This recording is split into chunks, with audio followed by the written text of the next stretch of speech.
Fascist সরকারের বিরুদ্ধে ছাত্র জনতার অভ্যুত্থান যখন তুঙ্গে, তখন প্রাক্তন সেনাবাহিনীরাও বসে থাকতে পারেনি।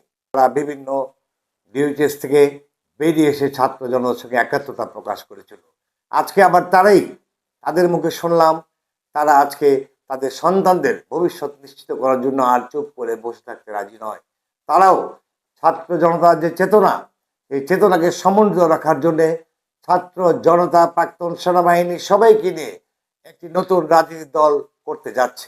সেই রাজনৈতিক দলের নাম দিয়েছে জনতার দল।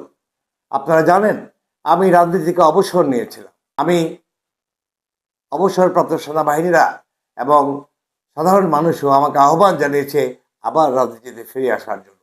আমি আপনাদের আহ্বান জানাচ্ছি, আপনারা আমাকে আজকে থেকে এই মুহূর্তে কমেন্ট করে জানান আমি রাজনীতিতে ফিরে আসবো না অবসর জীবনেই থাকবো। সবাইকে ধন্যবাদ। আল্লাহ হাফেজ।